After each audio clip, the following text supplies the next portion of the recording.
Assalamu alaykum. Xitoy qo'laydigan az qoldi nomli programmamning aziz ishtirokchilari. Xitoy qo'laydigan az qoldi, ya'ni Xitoy hokimiyati qo'laydigan az qoldi nomli programmamning 38 qismi orqali sizlar bilan yuz ko'rishganligimda intayin xursandman. Oldi bilan yetib kelish oldi turgan ro'za ramazonlaringlarni qizg'in tabriklayman. İnşallah tutgan ro'zalarimiz va qilgan ibodatlarimiz qabul bo'lib, Allah Şarkı Türkistan'ın patraq müstakil buluşuğa, vatanimizga patraq qaytishimizga vesile qilib deb duo qilamiz hammamiz.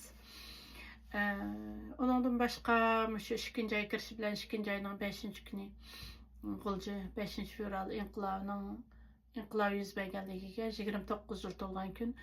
Bu munosabat bilan dunyoning har qaysi davlatlarida namoyishlar bo'lib o'tdi. Jumladan men yuz bitigimda hem Uyghur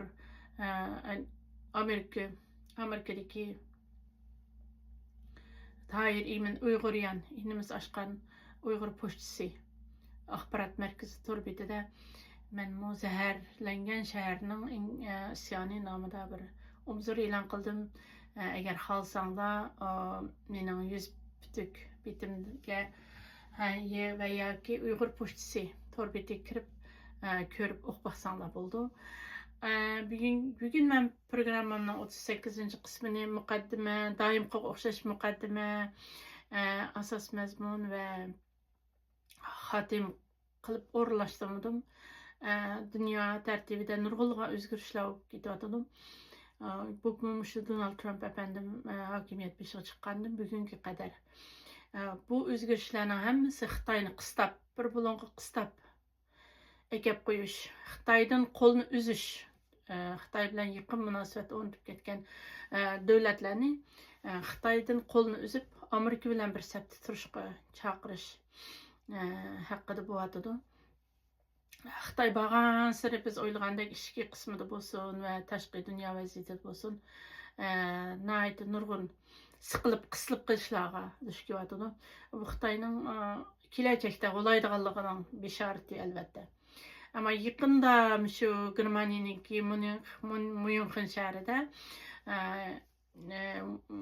München bir xatarlik yig'ini ichilyotdi. Bu yig'indami Xitoyninki tashqi ishlar ministri Wang Yini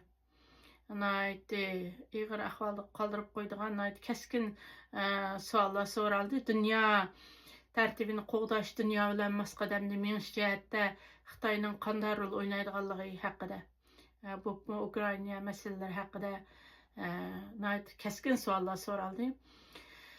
Ondan başqa bu bexatarlik yig'inida Amerika tashqi ishlar ministri Uyg'urlarninki do'sti Marco Rubio efendim muhim so'z qildi ham qattiq olqishlandi. O'tgan yil ochilgan München bexatarlik yig'inida Amerika'nınki reisi J.D. Vance efendim Yevropaga qartanayt qattiq qo'l gap qilgan, qattiq gaplarni qilgan. Bu qitim Rubio efendim buni silixlashtirdi. Hem Yevropaga tarixni bir xatirlatib o'tdi. Shu München bexatarlik yig'ini ichilishga boshlagan dastlabki yillardagi ahvollar, Kuba'nın yadro qurolları meselelari, Berlin teminin qurilishi va shunga o'xshagan nurg'ulg'an masalalar haqida ham shu Birlashgan Davlatlar Tashkilotining o'zining rolini joriy qildiramay ojizlab ketayotganligi, uning hozir hech qanday bir rolning qolmaganligi haqida keng ko'lamli to'xtalib o'tdi. Rubio efendim shunday dedi yig'inda. Amerika bilan Yevropa bir-birimizga oidmiz dedi. Amerika bilan Yevropa bir-birimizga oidmiz. Bu tarixiy ahamiyatli cümleler. Biz hech qachon bir dushman bo'lmaymiz. Biz bir onaning bir dadaning bolaları degan o'xshash bu Xitoyga bir xil signal beryapti. Xitoy bilan Yevropa ittifoqi hargiz ittifoqlashib ketolmaydiganligi yana oxirida aylanib kelib Amerika bilan birlik safda turadiganligining bishorati. Ondan başqa yana Rubio efendim gerçi coğrafiyalik o'rnimiz harbiy yerim shahri bo'lsin, ama biz Yevropaning farzandlarimiz dedi.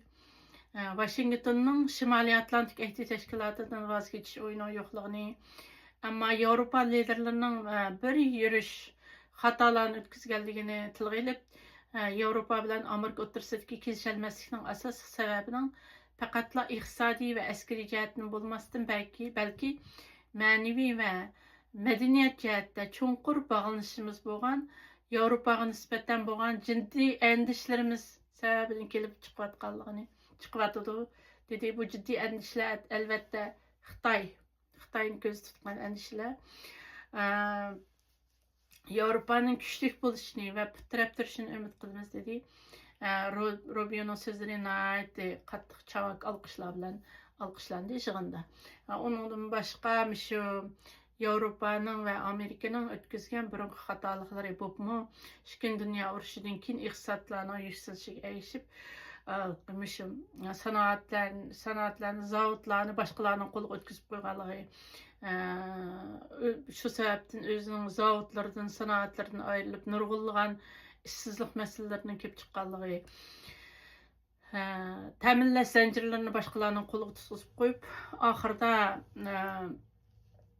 bu zanjirlarni qo'lga ololmayotganligidek bir xil Xitoyga shabi Xitoyni o'zlarining kuchlantirayotganligini, Yevropa bilan Amerikaning kuchlantirib qo'yib, endi boshqaramay qilayotganligidek bir shabini berib o'tdi. Ishqilib Yevropa bilan ayrilmas bir go'sht bilan tandek bir munosabatning bog'lig'ini Amerikaning ijobiy holda yaxshi sharhlab o'tdi.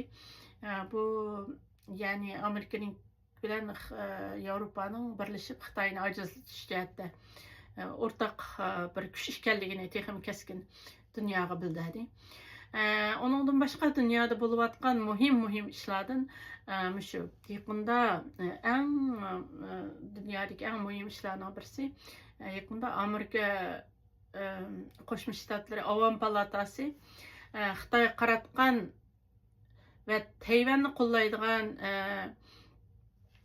bir qonunni ma'qulladi. Ya'ni Tayvanni qo'g'dash qonuni, Protect Taiwan Act deb atalgan bir qarorni ma'qulladi. Xitoy bu Tayvan masalasida sezgur o'zinglar bilasizlar.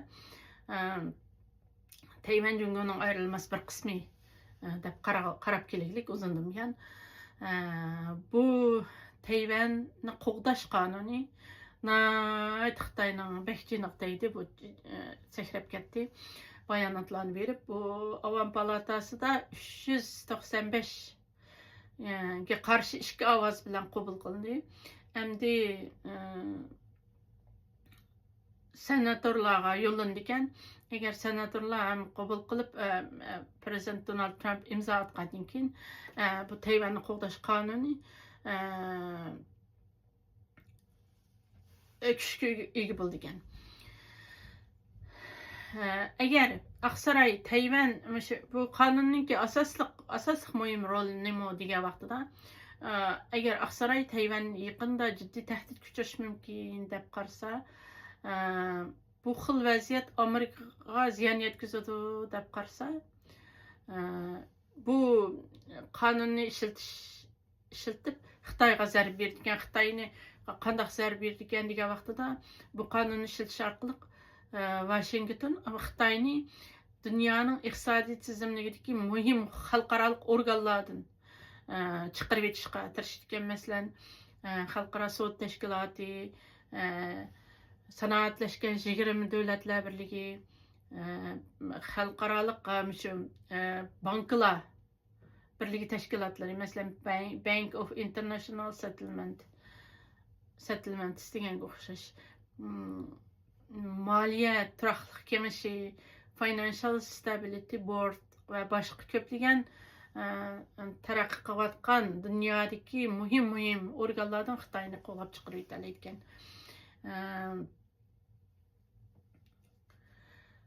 Bu xil ahvolni 2022-yili Rossiya Ukrainaga harakat qilgan g'arb davlatlari o'zaro birlashib Rossiyaga qarata shunday bir keng ko'lamli iqtisodiy jazo va moliya cheklovini qo'ygan ekan. Qonunşünaslar agar Beijing Tayvanga qarshi harakat qilsa, Xitoy o'xshashlar shunday bir oqibatga duch kelishi mumkin deb qarayotdi. Ularningki qarashicha, Xitoy Tayvanga tajovuz qilgan yoki urush qo'zg'agan taqdirda, mushu qonun sababidan, Tayvanni qo'g'dash qonuni sababidan Amerikaningki inkosi nihoyatda kuchli bo'lishi, Xitoy qarta ko'p xil iqtisod jazo va jazolarni yurgizishi mumkin deb qarayotdi tadqiqotchilar va shu siyosiy analizchilar. Bu Amerika Tayvan qo'g'dash qonunininki chiqishi Tayvan uchun nihoyatda cho'ng bir ahamiyatga ega zarur ish bo'lib, bu Xitoyni yana bir qitim urib etish, Xitoyning yo'g'inab ketgan holatini manmanchiligiga berilgan bir zarba bo'lib hisoblanadi. Agar Xitoy Tayvan sababidan dunyo tartibini buzishga urinsa, burundan tortib buzib kelgan, endi yana buzishga urinsa, bu shu qonun bilan birlikda bu dunyodagi butun davlatlar harakatga o'tib Xitoyga qarshi bir kuch, bir ovoz bo'lib tashkillanlar ekan. Demak, Xitoyninki agar Tayvanga hujum qilishga urinib qolgan vaqtda, Xitoyninki bu xalqaro iqtisodiy organlardagi o'rnimi xatar ostida qolgan.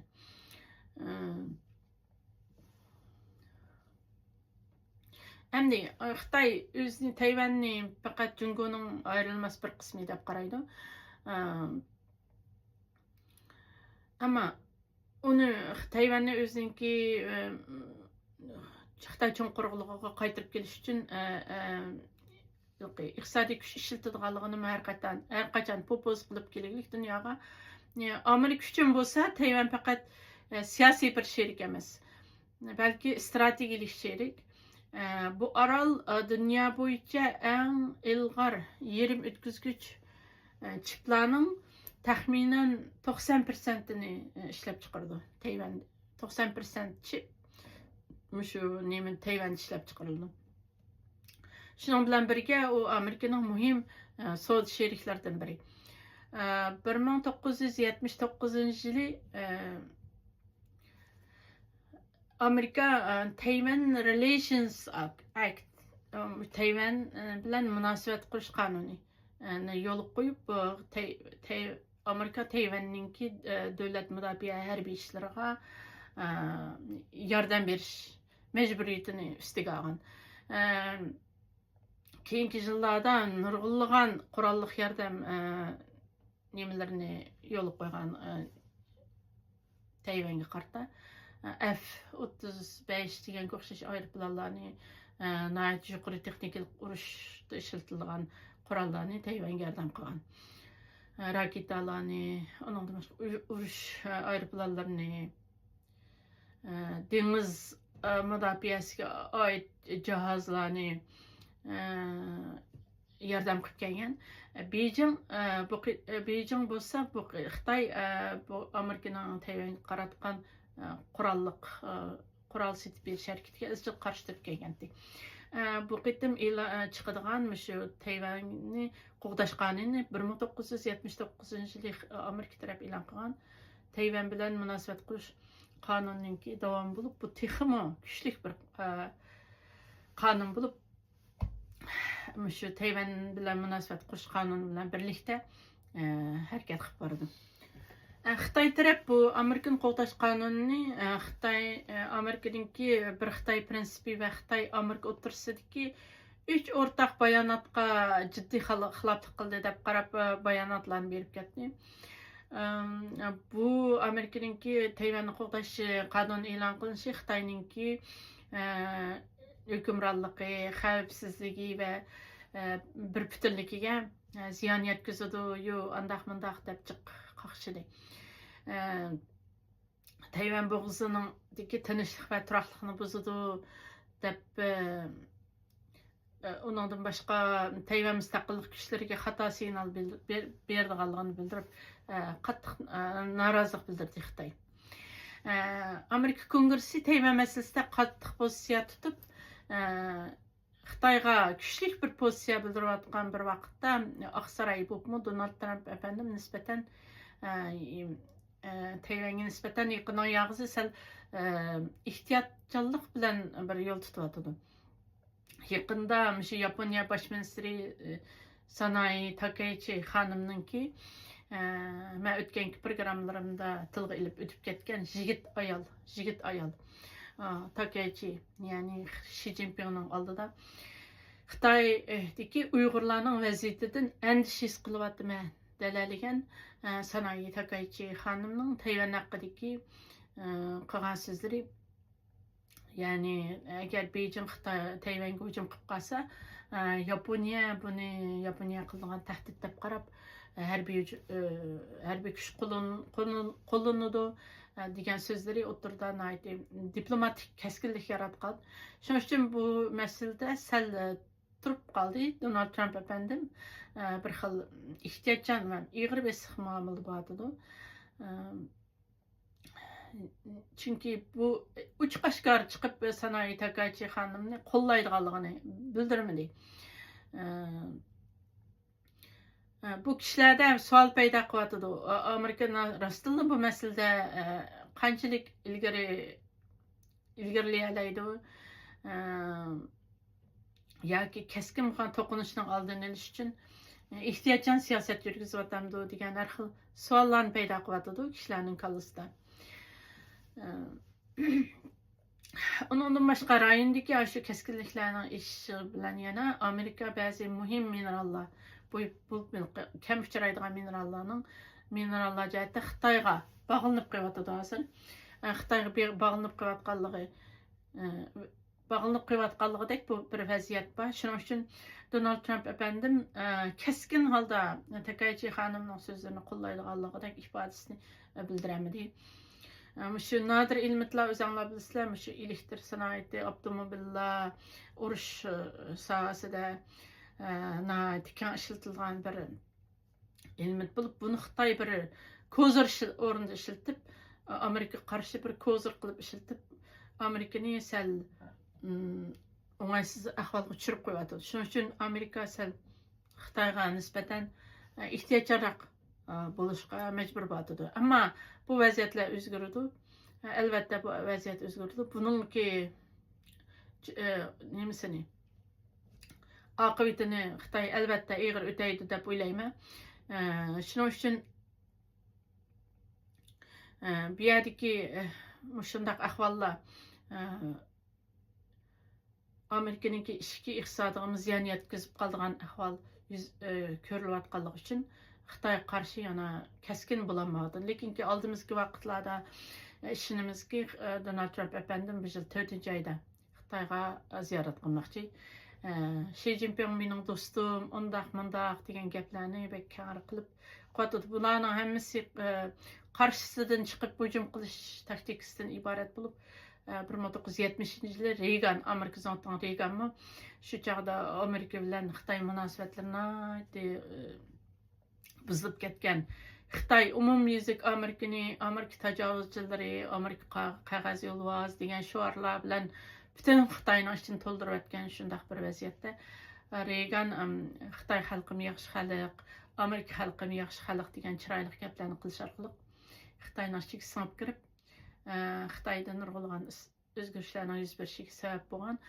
Bu qitimmi Xitoyning ichki qismida Amerikaga qarshi bu Donald Trump qarshina salbiy tashviqotlar intayin kuchli bo'lib, Amerika Xitoy qancha qitimlab Xi Jinping Amerikaga hargiz tiz bukmaymiz, qat'iy tiz bukmaymiz degan so'zlarni qilib Amerikaga qarshi tashviqotlarni keng qanot yoydirib o'tganligi uchun hozir endi Amerikaga qarshi oqsiga yenish Xi Jinping uchun Xitoy xalq oldida o'sal bir ahvolga tushib qolgan bir vaziyatni shakllantirib qo'ydi. Shuning uchun Donald Trump efendimning bu yeriki Xi Jinping mening do'stim, undaq deb to'xtamay Xi Jinpingni maqtash orqali maqtaşları bununki aqısında yeni bir siyaset, yeni bir taktikalarning barlığıdan bisharat berdi albatta. Әмді мүшу хиқын иланған Америка Аван Палатасында илан қылынған мүш Тайваньны қоғдаш қанунында президентныңки мүш бәзі маддаларны icra qilmaslik huquqini berilgan ekan. Tayvanni qo'g'dash qonunining ba'zi moddalarini, ba'zi nimalarni prezidentningki ijro qilmaslik huquqini berilgan ekan.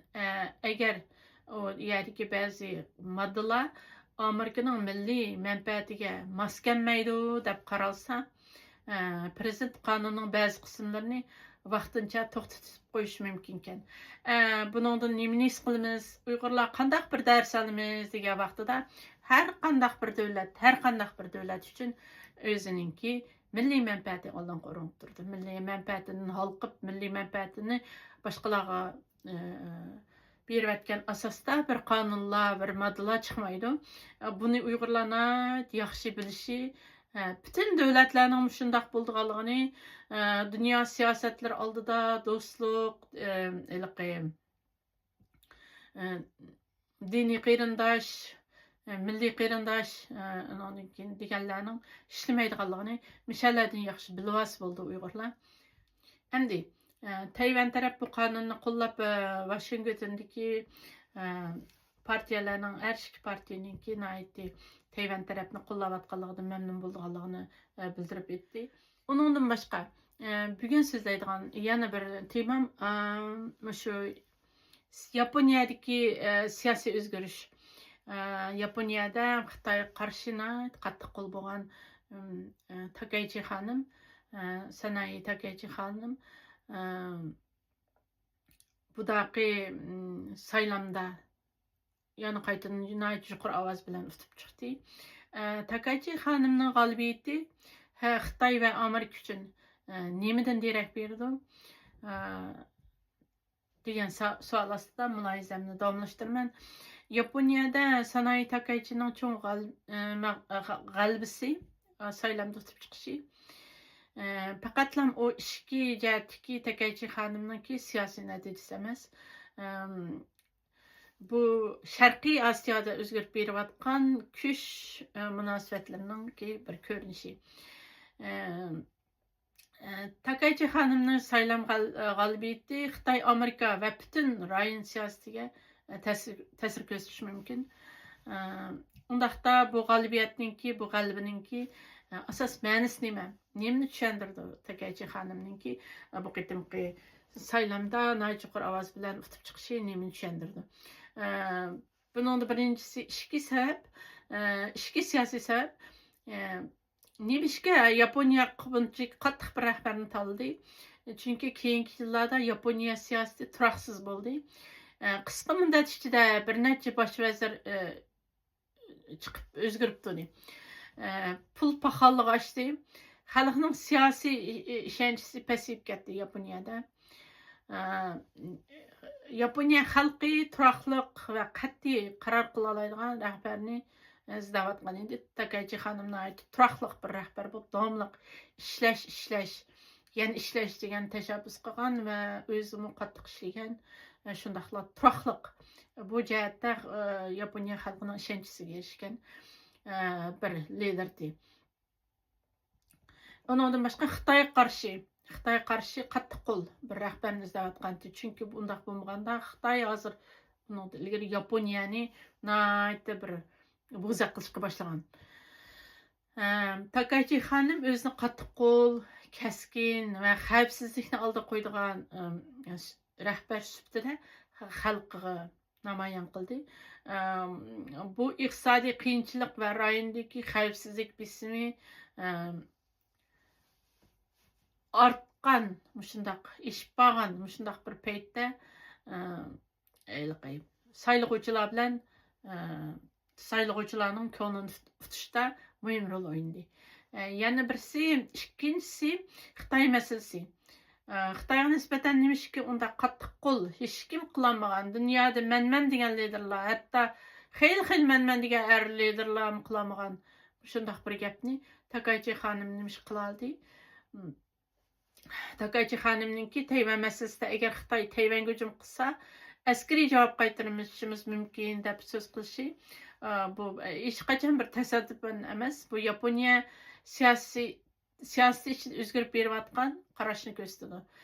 Bu Xitoy qarshi bir bundan keyin kelgusida Yaponiyaning mushta Xitoy qarshi qo'rqib turadigan, sulhiy salo qiladigan yoki mundaq bechara holat tushib qolgan emas, balki keskin holatda bir siyosat olib boradiganligini kelajakda bildirdi. Yaponiya uchun Tayvan bo'g'ozi dengiz yo'llari va savdo xavfsizligi Tayvan bo'g'ozi shu dengiz yo'llari va savdo xavfsizligi bilan bog'liq. Yaponiya uchun shunda. Bu yerlarda, bu rayonlarda Xitoyning harbiy kuchi ish beryotidi. Har yili Xitoy nurg'un mablag' sevyotidi harbiy jihatda. Shuning uchun Takaychining qattiq so'z ishlatib, ichki siyosatda xavfsizlikni oldinga o'rin qo'ydi. Bu Beyjing bilan bo'lgan Yaponiyaninki munosabatni keskinlashtirgan bo'lsin, ammo Takaychi xonimning xalq ichidagi Yaponiya ichidagi obro'yini yuqori ko'taryapti va bu qitim saylamda yuqori ovoz bilan tutib chiqdi. Endi uchinchisi Amerika omili, ya'ni Yaponiya Amerika ittifoqi qarab baqsaq, Takaychi xonim Shinzo Abening siyosiy yo'lini davomlashtiryapti. Ammo aytganda Shinzo Abeningki shogirdi deb qarasak bo'ldi. Shinzo Abening yo'li asosliq Amerika bilan mustaqil ittifoq qurish, ya'ni G'arb bilan bo'lgan mustahkam ittifoqni kuchlantirish va davomlashtirish. Washington uchun Yaponiya Sharq Osiyodagi eng muhim ittifoqdosh. Ham bir xil Xitoyga qarshi strategik tamponni saqlashdagi muhim davlat bo'lib hisoblanadi. Washington uchun Yaponiya. Trump efendimninki Takaychi xonimni qo'llashi Amerika Yaponiya ittifoqining bundan keyin davomlashadiganligini bildirdi. Ya'ni Xitoy qarshi bir signal berdi bumi. Xitoy sen pek yo'nab ketma, biz Amerika bilan Yaponiya ittifoqdosh, sen qarshi har vaqt ittifoqdosh degan bir signalni berdi. Bunun hammasi siyosiy nuqtadan dunyo miqyosida Xitoyning bag'ancha yolg'iz qilayotganligidan derak berdi. Bu albatta Xitoyningki burunqidek ko'ranglab ketolmaydiganligini, iqtisodiy va siyosiy jihatda burunqidek bo'lmaydiganligini, bag'an sari oqsiq qarab chekindiganligini va g'ulashga qarab yuzlandiganligining beshoratidan iborat. Ham to'rtinchi jihatni ilib aytganda, asli masala, asli savol Yaponiya keskin bir yo'lga kiryapti nim bilan Xitoy bilan degan vaqtimizda bir keskin yo'lga kirib bir tarafdan Xitoyga qattiq so'z qilyapmizmi, yana bir tarafdan dialogga ochiq ekanligini bildiryapti. Bu rayon siyosiy ichidagi munosabat siyosati bo'lib, bu yana kelib bu obiyam cho'gilab kelib shu davlatninki iqtisodiy manfaatiga, davlat manfaatiga berib taqilyotir. Demak, hech qanday bir narsa davlat manfaati, iqtisodiy manfaatdan halqib ketadigan darajada bo'lmaydi ekan. Har qanday vaqtda davlat manfaati birinchi o'rinda turdi ekan. Bizning Uyg'urlarning shu 8 yillik 2006 yildan hozirgacha 10 yil bo'lgan, 10 yillik shu adolatsiz dunyo vaziyatidan olgan eng chong tajribamiz shu bo'ldiki, demak, mayli har qanday bir davlat, u bizning musulmon do'stimiz bo'lsin, ham turk do'stimiz bo'lsin va har qanday bir do'stimiz bo'lsin, bularning hammasininki kishilar bilan munosabat qurish o'lchami, kishilarga yordam qilish o'lchami faqat o'zining davlat manfaatining chegarasi siziqiga kelgichalik bo'ldi ekan. O'zining iqtisodiy manfaatlari, davlat manfaatlari sizig'idan ishib ketgan yordamni hech kimga qilmaydi ekan. Buningdan Uyg'urlarni chunqur darslarni olish kerak va bilish kerak. Bundan keyinki Uygurlarning kelajak yollarida bunda bilish nihoyatda muhim rol o'ynaydi. Yaponiya xavfsizlik jihatda qattiq bo'lmoqchi, ammo iqtisodiy jihatda yana ba'zi Xitoy bilan kelishim kamsiz bo'lmaydigan yana nurg'un taraflari bor. Xulosaga vaqtimizda shu Takaichi xonimninki g'alabiyati Yaponiya siyosati ichida yangi bir davrning boshlanayotganligini ko'rsatadi. İki qismda Yaponiya xalqi nihoyatda o'tkir, aqlli bir xalq bo'lganligi uchun Xitoyga qarshi qattiq maydon tutadigan, o'zining qimmat qarashlarini Xitoyga dollarga tegishmaydigan bir qattiq qo'lliq bir rahbarni tanladi. Amerika bilan ittifoqdosh bo'lib, kelajakda yangi bir ishlarni qilish uchun yuzlanyapti. Bu yerdagi yana bir savol.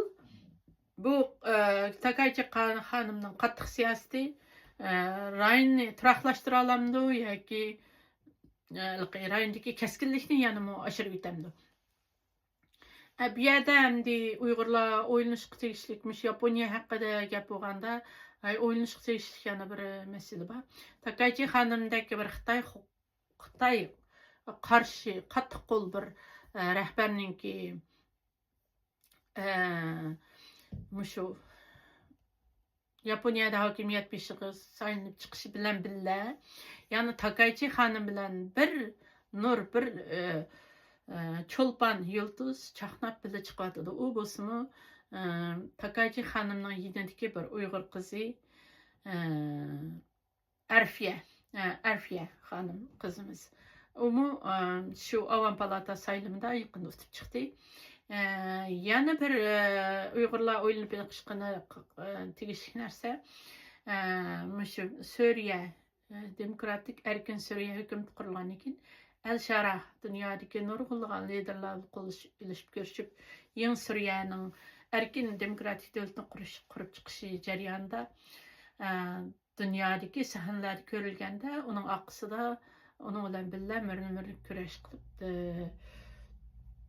kurash qilgan bir Uyg'ur qurolli kuchlari, Xitoy terrorchi deb qo'llayotgan, Xitoy terrorchi deb shu vatan ichida jazo lagerlarini qurib, Uyg'ur bo'lish bilan yo'q qilishayotgan Xitoy dunyo miqyosida qo'llab tutib, davlat halqagan terrorlik tuzumlar bilan qo'llab tutayotgan Uyg'urlarning bog'lig'ini eslatadi.